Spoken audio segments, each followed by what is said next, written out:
Eles estão aprofundando mais ainda que a absorção era 60 gramas, que o organismo era capaz de produzir energia do carboidrato era 60 calorias, 60 gramas de carboidrato que gerava, né, essa possibilidade, até 60 gramas você tinha absorção e conseguia produzir energia ali, com 60 gramas por hora. Aí já começaram a aprofundar mais nesses estudos, passou para 90, eu conversei com o nutricionista aqui e hoje já tem estudos atualizados, estão querendo chegar a 120. 120. É, já estão Já, batendo 120. já tem conversa. É, E para isso poder aumentar o rendimento, é, porque quanto mais energia você tiver, mais combustão você vai fazer, melhor vai ser você vai isso é uma performar, coisa, né? essa é uma coisa interessante. Eu falo, há pouco tempo atrás, tive com um nutricionista, tal, blá, blá, e ela falou uma coisa muito interessante, que a gente não tem aquela ideia. Eu falei assim, mas Júlio, o que que eu falei assim, não, eu estou mexendo com esporte diferente, tal, agora, que está me consumindo muito, está me cansando muito. E É, aí fui ao nutricionista para conversar com ela. Ela falou, Júlio, tá, você está muito bem e tal, babá, tá tudo legal, tal, mas para você perder peso, você tem que comer mais. Que eu estava querendo perder um pouco de peso. Você vai ter que comer mais.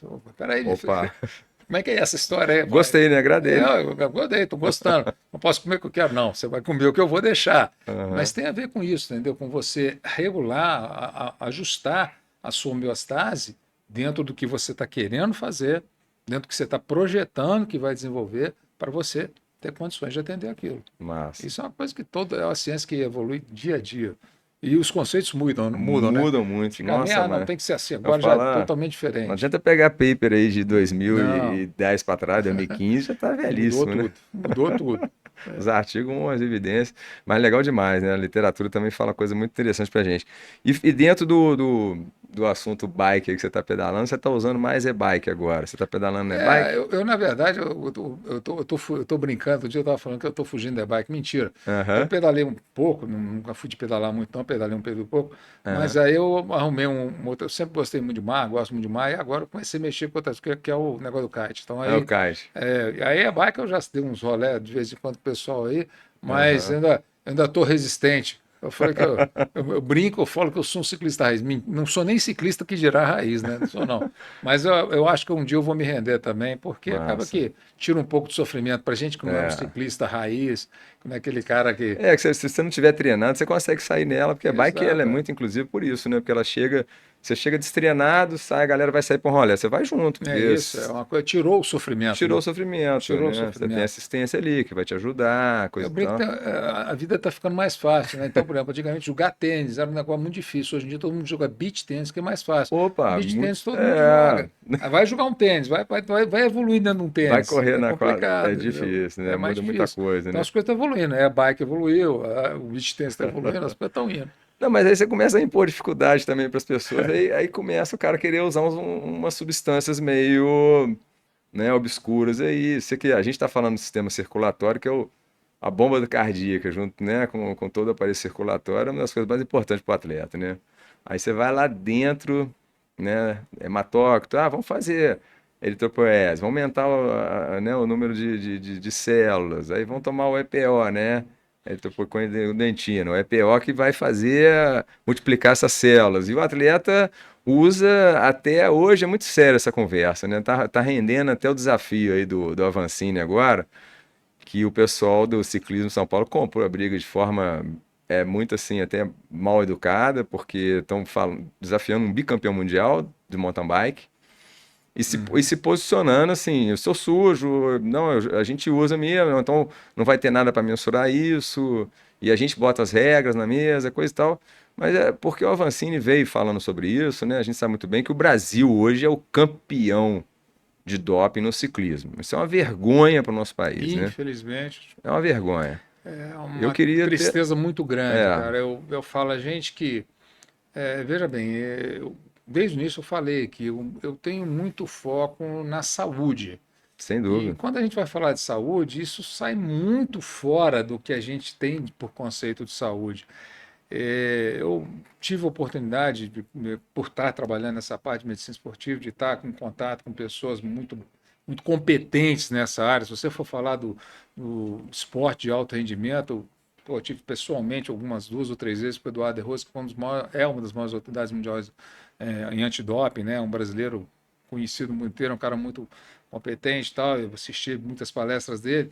E um dia nós estávamos, depois de uma palestra dele, conversando, vários colegas, vários médicos, preocupados com essa situação, Sim. porque a pessoa não tem dimensão do problema que aquilo vai trazer para ela. É. Eu acho que ela entra naquilo ali meio no vai da valsa, meio na animação e não tem muita ideia do que vai acarretar dali para frente. E a gente conversando sobre isso, e teve duas colocações. Eu fiz uma colocação que o pessoal riu na hora, depois o cara falou: sabe, por que você não falou um grande absurdo?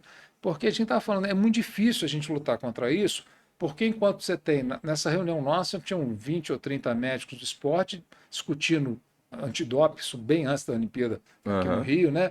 E a gente discutindo antidoping, como é que melhoraria, como é que vai fazer, como é que credencia laboratório, que é difícil e tal. Enquanto você tinha 20 discutindo como melhorar a qualidade do antidoping, como você detectar e realmente tornar a competição mais justa, tinha 20 ali e devia ter 2.000 pensando como burlar, como enganar a Sim. gente. Então a gente está sempre Nossa, atrás. sempre E atrás. eu falei, cara, eu tenho a solução para isso. Aí o pessoal olhou para mim, como assim solução para isso? Eu tenho. Pô, mas ninguém consegue. Eu falei, não, nós vamos fazer a Olimpíada dos atletas e vamos fazer a Olimpíada dos doidão. Ah, dos Dos doidão, o dopados. cara pode usar o que ele quiser, do jeito que ele quiser, a quantidade que quiser. Ah, Nem ambulância põe lá, não. Você cai duro para ah, lá, problema dele. menos um. Foi escolha dele. E É, na Olimpíada, no lugar certo, tal, onde os é, atletas vão estar atuando, a gente toma todo o rigor que for necessário. Porque isso não tem controle, cara.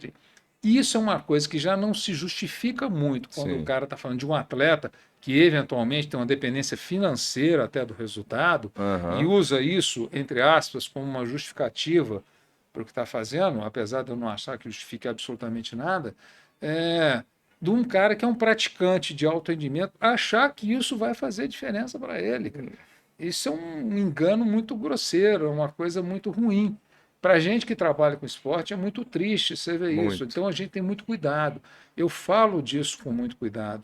Uma coisa é você receber um atleta, às vezes master já, de 55, 60 anos, que está com hipogonadismo diagnosticado, que procura um profissional médico da área e fala assim: ó, eu não estou me desempenhando bem, mas eu Aham, estou com uma testosterona abaixo de 200, eu não sei o que está acontecendo comigo, e você encaminhar isso a um profissional da aham, endócrina para fazer uma reposição, uma coisa assim, que é uma coisa bacana, é uma coisa eticamente correta. Né? sim. Outra coisa é você pegar um cara que nunca dosou nada na vida, que foi na academia, escutou receita de orelha que o outro está tomando, É, que vai tomar aquilo também, porque é aquilo legal, que vai melhorar, e o cara vai para esse tipo de coisa.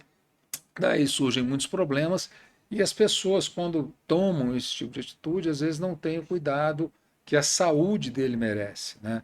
Esquece exato. que isso vai ter consequência. Não tem almoço grátis, não. Não tem. Essa é uma preocupação muito grande nossa, né? A gente trabalha com treinamento sempre sugerindo a busca pelo nutricionista, se for buscar um suplemento para melhorar. A gente tem comprovação da Correto. creatina, beta-alanina, cafeína, é a mais testada de todas, né? Você falou de Rose, eu tive na palestra de Rose também, e eu lembro direitinho de Rose falando que tudo, o doping começou lá no ciclismo lá atrás, na Europa, que é a famosa bolinha, né? Ah, É, vamos tomar uma bolinha. O que que era trabalhei. bolinha? Era uma mistura de cocaína. Eles usavam aquela bolinha que era uma mistura que tinha até uma massinha que era uma mistura que eu lembro Deus falando, uma mistura até de maconha com cocaína. Eu falei, que isso? Mas é uma mistura de maconha com cocaína? E aquilo ali eles tomavam antes para melhorar o desempenho. O ciclista já usava aquilo para fazer as provas que na Europa já tinha essas competições já desde a década de 50, 60, né? E, enfim, o De Rose contou isso, eu achei até interessante, mas quer dizer, o atleta sempre buscando um outro viés, né? Um caminho não muito nada honesto, né?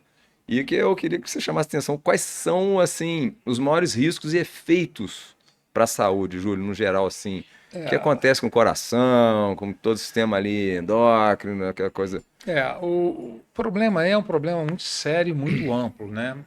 A Aham, gente pode começar de uma, infelizmente ou felizmente, eu não sei, depende da maneira que se enfocar. Como eu estou muito na área, eu já recebi muitas vezes pessoas que vêm procurar um cara que é um praticante, um fisiculturista, um cara que já trabalha musculatura com uma intensidade muito grande, esse esforço, tal, babá.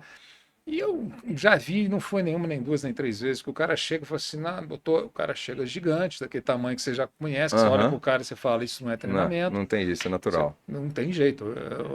A cara, não, eu pergunto, o que que você está usando? Não, não uso nada, não. Eu falo, tudo bem, eu acredito em Tá. Papai Noel, Coelhinho da É, Páscoa, eu acredito que você também não está usando nada. não tem problema nenhum. Você não quer falar, vamos parar a conversa por aqui. Aí o cara, não, eu já usei e tal, aí vai para isso. E aí é difícil porque é muito comum um transtorno da imagem que é muito sério, que a gente às vezes enfrenta isso. O cara que já está Uhum. grande, que já está forte e tem um desviozinho, aquela coisa da vigorexia, que o cara olha, o cara está enorme, está achando que está Tá pequeno, que tem que pequeno. crescer mais, aquela coisa toda. E aí quer usar.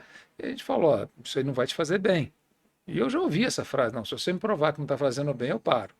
Você faz um exame simples de sangue, você faz um ultrassom do abdômen, você vê lá um monte de alteração, vai estar aqui, está provado. Ah, então vou só terminar esse ciclo.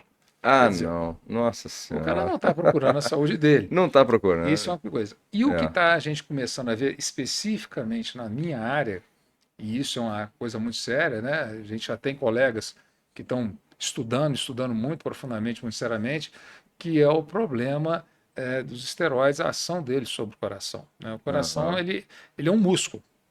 E Sim. o que acontece com o músculo periférico quando você usa o esteroide, acontece em alguma medida com o coração também. Ele é um músculo tremendamente especializado, muito diferenciado, mas ele é um músculo. Aham. Então, um trabalho recente mostrou, o cara fez uma análise de acompanhamento dos esteroides e você vê que a massa muscular aumenta muito e a densidade capilar desse músculo não aumenta em proporção normal. Hum. Então, você provoca um desequilíbrio do que a gente chama de oferta e consumo. É. Ele não tem como ofertar mais oxigênio para aquele músculo. Isso remodela o músculo, o coração, esse remodelamento a médio e longo prazo tende a levar o coração primeiro para uma coisa que a gente chama de insuficiência cardíaca com fração de ejeção preservada, que o Ixi. coração, as medidas ainda estão boas, mas ele já não está se desempenhando bem, e em última análise vai remodelar o coração, ele vai acabar enfraquecendo mesmo. Então, hoje em dia tem um grupo do Rio muito bom, estudando muito sobre isso, estou indo para lá para estar com eles lá, e estão estudando Nossa. uma cardiopatia desenvolvida pelo esteroide. É uma coisa que está muito inicial, eles já tem alguns trabalhos nessa área, isso já tem na literatura mundial, né? O Uhum. problema das alterações cardiovasculares associadas aos esteroides. Então, a gente tem que ter muito cuidado com isso. É uma coisa que exige, né, um olhar muito crítico, né? Aham. Aí o pessoal, às vezes, não, você é muito. Não, gente, como eu falei, meu foco é na saúde. É. Então eu estou preocupado como o cara vai estar, não é amanhã, não. Né? Se ele, eu brinco, eu falo, né? Às vezes o cara vai lá fazer uma avaliação com a gente e fala, eu não estou preocupado se você vai fazer uma maratona sub 3, não. Estou preocupado se você vai continuar correndo o resto da sua É vida. isso aí. Porque é isso que vai trazer a sua saúde para mim. Aí É. ele fala, você é muito. Outro dia um cara falou comigo que eu era muito rigoroso, que eu ficava muito em cima dele, que eu Que era muito isso? rigoroso. Eu É. falei, não, eu sou preguiçoso. Eu falei, não, não, eu acho você preguiçoso por quê? Porque eu não quero que você me dê trabalho lá na frente. Então, se você seguir mais ou menos, fizer seu exercício regularmente, você vai ter saúde por muito tempo e não vai me dar trabalho. É isso aí. Se você for um cara muito maluco, então é mais ou menos por aí. A gente quer que a pessoa fique bem por muito tempo e que tenha condição de praticar a atividade física dela por um período mais longo É, possível. a questão do ciclismo, por exemplo, né, na parte mais aeróbica, eles ficam preocupados, eles querem aumentar a capacidade pulmonar, que o pulmão dilate mais, né? Não sei o que que usa, se tremambol, os negócios que usam, os nomes lá que eu nem sei, é coisa de asma É, e remédio para bronquite, asmática, essas coisas todas, e multiplicar, né? Aquela questão do eritrócitos eritrócito, multiplicar, fazer a eritropoese, né? o que Eritropoetina, que é acontece? aumentar as células, né? Que vão É que, em última análise, a célula vermelha que carrega o oxigênio, carregar o né? oxigênio. Então ele quer multiplicar aquelas células, ele vai ficar tipo Exatamente. turbinado, ele vai ter muito mais, né? Muito mais células, e isso engrossa o sangue. Aumenta a viscosidade Que eu já vi depoimento de gente falando, os malucos que fazem o uso de EPO para disputar treino em estrada sou para ver quem chega maluco. na Não, frente, tinha treino tão disputado que queria chegar na frente. Então aí o EPO, o cara falou assim, não, eu já vi gente que, pô, que não é eu não, tá? Mas o cara falando para mim, né? Eu não, já vi gente falando que tinha que tomar, quando tomava EPO, ficava andando à noite, porque ficava com medo do coração, do sangue engrossar à noite e ele ter a parada cardíaca noturna. é uma coisa muito curiosa, né? Isso pode acontecer mesmo, né, Júlio? O problema que tem nisso aí, por exemplo, quando você Aham. fala, né, por exemplo, O plasma, né? praticamente todos os broncodilatadores são hoje, estão na lista, se você pegar uma lista da OADA, o Aham. alisada, você vai ver que tem muito Da BCD broncodilatador lá, também, porque é. eles realmente são um tipo de doping. Eles Uhum. provocam a broncodilatação, você tem uma oxigenação melhor, uma capacidade de aspirar inspirar uma quantidade maior de oxigênio, você está melhorando a oxigenação. Mas você bate no limite. Seu É, pulmão tem um tamanho. é. Ele não vai aumentando toda a vida. Então, você, por mais que você broncodilate, você vai bater no limite. Quando o cara começa a ver o VDO chegando ali no limite dele, né?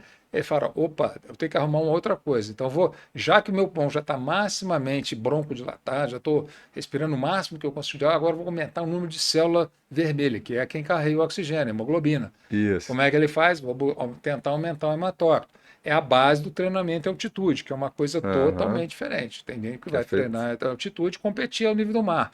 Então, o cara que mora na altitude, vive na altitude, fisiologicamente, ao longo de anos, esse indivíduo desenvolve um aumento do número de glóbulos vermelhos, o hematócrito dele fica um pouco maior, você vai medir a hemoglobina do cara, está dando 17, 18 a hemoglobina dele e tal. Então, esse cara tem uma quantidade maior de hemoglobina para carregar oxigênio. Ele pode ter um desempenho melhor, principalmente se for desempenhar a nível do mar e tal. Então, isso é uma Aham. coisa.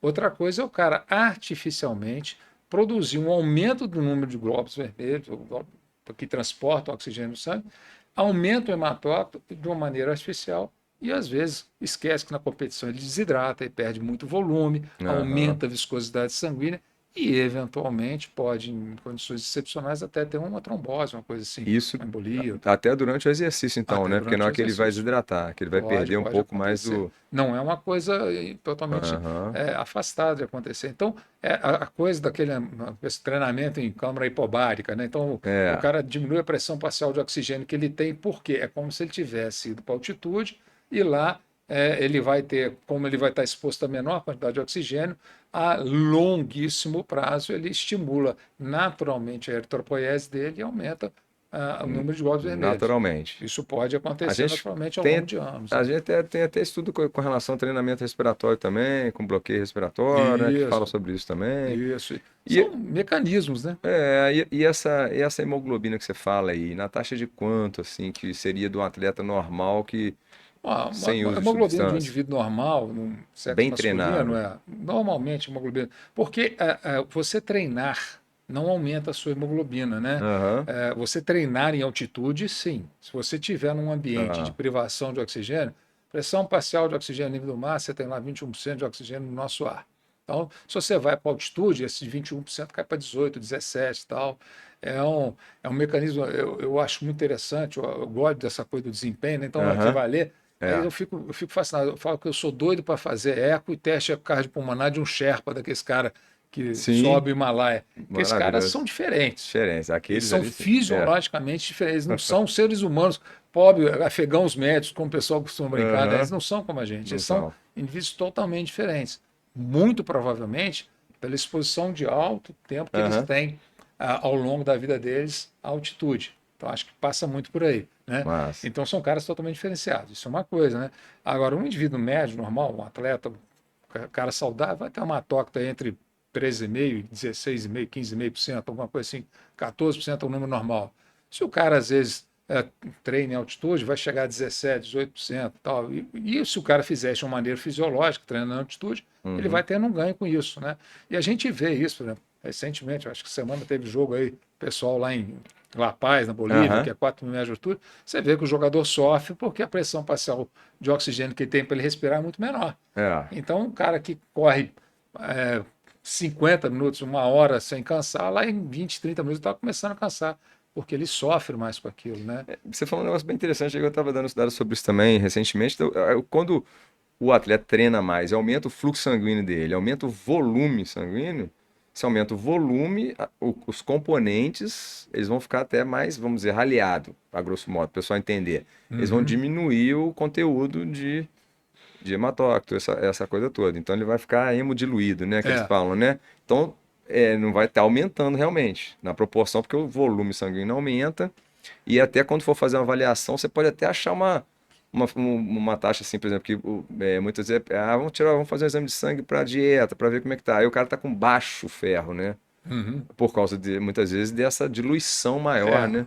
Isso Não eventualmente é? acontece, depende muito do tipo de treinamento que ele tem. Um treinamento E muito intenso no caso, né? uma coisa que é curiosa, né, que a gente fala, né, hoje em dia a gente tem um cuidado, a gente está olhando com um olhar muito especial Porque como o exercício, né, ficou muito difundido, a gente está vendo cada vez nego treinando uma intensidade mais alta Isso. e depende muito da modalidade que ele escolhe, porque os fenômenos de adaptação cardiovascular têm muito a ver com a modalidade que o cara escolhe, né?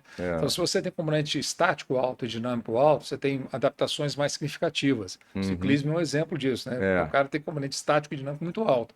Então, exato. acaba que, de alguns pacientes que eu já tive a oportunidade de avaliar, as maiores adaptações a gente vê em indivíduos que fazem esporte de componente estático e alto elevado, o ciclismo é um deles.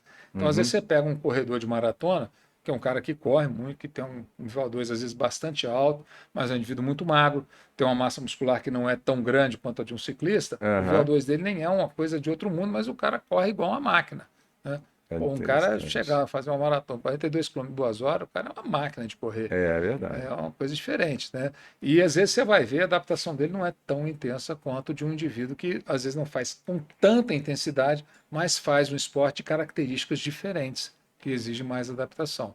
Então tudo isso faz parte, desde de como ele faz, de aonde ele faz e que Aham. tipo de esporte ele faz. Cada um desses variáveis vai participar das respostas fisiológicas ou não É. que ele possa ter.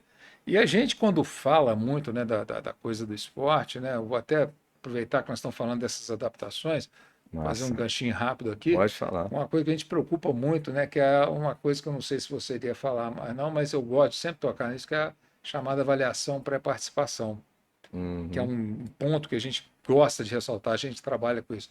Se você está intencionando fazer uma atividade física, principalmente se ela for de alta intensidade, vai se dedicar a treinamento com planilha, vai seguir planilha e tudo mais, é muito importante que a pessoa, antes de se dedicar a isso, procure um profissional que seja da área, entendeu? Um cardiologista, um médico do esforço e tal, Excelente. para fazer uma avaliação antes, para saber o que ela pode fazer realmente, o que ela, se é ela que tem alguma limitação, qual é essa limitação, ou se ela tem que fazer algum treinamento específico para chegar onde ela quer.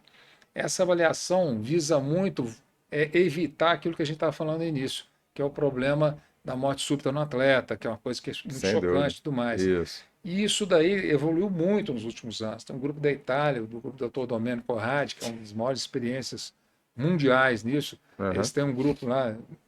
A Itália fez um trabalho muito interessante. Eles estudaram muito isso na região do vento e eles criaram praticamente uma lei. Hoje em dia, o atleta federado na Itália, para ele ser federado, para ele participar de competição, ele tem que fazer essa avaliação pré-participação com o indivíduo devidamente treinado para isso. Aham. E eles mudaram um pouco o paradigma. Os Estados Unidos ainda não seguem. Na Europa, hoje em dia, o Brasil, a gente segue muito a orientação da Sociedade Europeia de Cardiologia. O cara, quando faz uma avaliação pré-participação, ele vai no consultório, procura um profissional, o cara faz a anamnese, faz o exame físico, faz o histórico que ele tem de anterior de atividade física dele e faz, inclusive, um eletrocardiograma. Uhum. Nos Estados Unidos, se você pegar, é muito interessante. Nos Estados Unidos, você vê, por exemplo, liga de beisebol lá, os caras não fazem nada.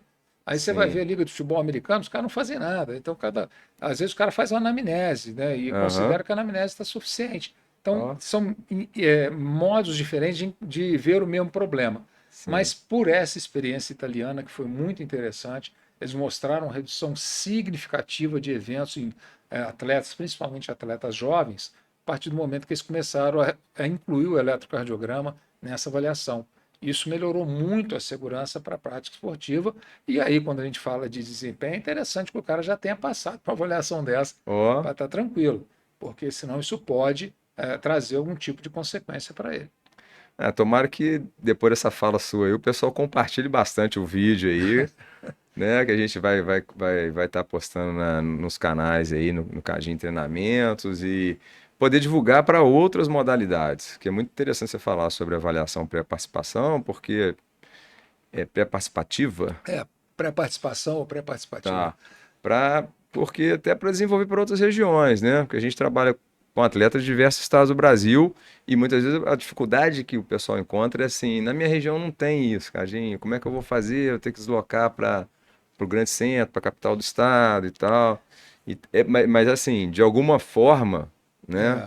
É. É É bom você muito colocar importante isso, é muito isso. É. importante porque isso deve estar bem divulgado também a nível de Brasil todo aí, Tá, tá. né? Hoje em dia, Tem a bastante profissional Sociedade Brasileira fazendo. de Medicina do Exercício e Esporte, ela é muito ativa nessa coisa, Certo. ela tomou cuidado de divulgar isso, a gente tenta sempre fazer, sempre que possível, a gente comenta disso, eu até peguei o gancho para não deixar de falar disso, Ótimo. que é uma coisa Perfeito. muito importante, e que visa muito justamente você minimizar ou mitigar esse problema do evento súbito em pessoa que está fazendo atividade física. Aham. Porque tem muita gente que não gosta, né? Você fala, tá vendo? O cara foi fazer e teve um treco. Eu não vou nem fazer para não ter nada. Aham. Só que tem uma coisa, uma história muito curiosa. A gente até brinca, fala, não sei se ela é 100% verdadeira, mas diz que quem conta diz que é verdadeira. Que diz que há uns anos atrás, negócio da maratona de Boston, teve dois indivíduos que faleceram após a maratona e deu uma Aham. repercussão mundial. Isso, O cara é. correu, faleceu, que tal, babá. E aí foi aquele negócio, nossa, então exercício não é tão bom, corrida não é tão bom. Aí um sujeito lá, que é um epidemiologista, pelo menos eles usaram o nome dele, que é um epidemiologista conhecido, ele fez o seguinte estudo, ele pegou a Boston no final de semana em que aconteceu a maratona e viu que estavam envolvidos lá 50, 60 mil pessoas que correram, lá sei quantas mil pessoas correndo naquele ano, e duas faleceram. Aham. Aí ele comparou com o final de semana normal, que não tem maratona. Se não Sim. tiver maratona em Boston, fim de semana normal, morrem quatro ou cinco. Ó. Então, até para isso a maratona serviu como protetor. Na verdade, o que ele estava dizendo é que isso é uma coisa que pode ser, inclusive, diminuída quando você tem uma avaliação pré-participação bem feita, Sem quando o dúvida. indivíduo passou por um screeningzinho para saber se ele está em condições de submeter uma atividade de alta intensidade, se tornar um praticante de Muito alta legal. intensidade ou É. até mesmo um eventual atleta amador, que nada, não tem problema. É muito Então, legal é você uma dar esse coisa muito toque aí. interessante. Tomara que a gente consiga encontrar isso Brasil afora aí. Não, Porque vamos aqui de fora encontrar. a gente encontra na Cardio Centro, na clínica do Júlio. E eu acho que até em outras mais clínicas aqui na Tem cidade. colegas trabalhando com isso, estão E, mas a desenvolvendo. gente, porque a gente ouve história que tem regiões que não tem mesmo nenhuma clínica. Eu quero falar que a gente tem dificuldade da gente encontrar, mas isso já fica o É, alerta para que até os profissionais aí, os médicos aí, é possam interessante porque investir, né, não é cara? uma coisa tão comum. A gente recebe muita gente de fora para fazer. Sim, Por exemplo, vai é, fazer o teste cardiopulmonar, quer fazer uma avaliação para começar uma atividade de alta intensidade e tal. A gente recebe muita gente. A gente está tendo cuidado de tentar, estar sempre divulgando, falando, ó, venham, façam muito a massa. avaliação para você fazer um negócio que vai melhorar a tua saúde, vai trazer Extremamente benefício para importante. você e não É. te trazer problema, né? Muito bom, Júlio. Eu, ó, nem sei como te agradecer a Ó, demanda de tempo que você teve aí. bem que você A falou que gente que passava rápido, eu acho que eu passa. falei demais, mas Não, passou rápido mesmo. a gente estava aqui com um limite aqui de teto, aqui eu até estava controlando o cronômetro aqui também, mas foi bom demais aí a conversa, o bate-papo. Espero que a turma aí também tenha gostado. Se curtiu aí, já sabe, né? Comenta com a gente aqui embaixo, que o Dr. Júlio vai ler os comentários também, me ajudar a responder, Sempre, é um porventura prazer. tiver as respostas. E, né, vamos, acho que é o primeiro É, daqui da nossa, eu espero que sim. do É nosso bom porque a gente vai episódio, trocando ideia, vai batendo porque papo, vai eu acho que ainda ficou divulgando muita isso. coisa pra gente falar, hein, Júlio? Tem muita Não, coisa vamos que ficou pra divulgando. trás aí. É uma área que a gente gosta, né? Eu falo que eu não Isso. faço só porque eu me dedico a ela, não. Eu faço porque eu gosto da área É, mesmo, gosto e pratico, né? Então, a gente estava falando, né? A gente vai cada vez inventando uma moda nova, fazendo um negócio diferente, e eu acho que isso é uma coisa muito importante. Eu acho que a pessoa, uma coisa é você falar, outra coisa é você fazer e participar. Eu acho que é diferente, eu acho que isso que é bom, a gente tem que isso é legal mostrar isso para as demais. Você falou uma pessoas. coisa que eu nem falei durante o podcast aqui, que você é um praticante do esporte, né? A É. vida inteira você praticou, Uhum. né? A vida inteira você foi atleta também, sabe do outro lado da moeda como é que é, né? É, A sensação que o atleta passa ali, né? é Isso é bom, bom é sempre demais, bom. isso é Não bacana pode demais. parar, não, é sempre bom. É. E também foi pensando nisso também naquela questão que eu não sei se atendeu o que você queria também, com relação, você falou assim, não, eu falo muito isso dentro do consultório, Uhum. né? Ah, não, Eu é. queria tá explanando um pouco para outras pessoas ouvirem, né? É porque para abrir um pouco, né? Isso, Essas isso é uma coisa que a gente. orientações, né? É muito legal isso, Cadinho. Esse espaço é um espaço muito É, interessante, porque eu te agradeço a oportunidade de ter estado que aqui isso, realmente. imagina. E eu acho que isso é uma coisa importante, porque a gente, às vezes, dentro do consultório, está falando para uma pessoa que está ouvindo, está, Isso. às vezes, até acreditando no que você está falando, está se interessando. Mas quando você abre o leque, Eu acho que o conhecimento ele tá aí para ser difundido, a gente está aí para Exatamente. dividir isso com as pessoas, para poder fazer com que elas aproveitem e utilizem o tempo delas de uma maneira mais saudável e isso torne saúde para todo mundo e a gente possa seguir em frente com indivíduos mais saudáveis, né, que é É, a melhor coisa que tem. é o que eu penso também, é que a gente espera que todo mundo coloque em prática algo disso aí que a gente está Tomara que trazendo sim. aí. Vai Tá dar bom? certo. Obrigadão, Júlio. Fica Eu com que Deus agradeço aí mais uma e vez. até o próximo. Até o próximo, se Deus Se quiser. Deus quiser. Tamo junto. Valeu.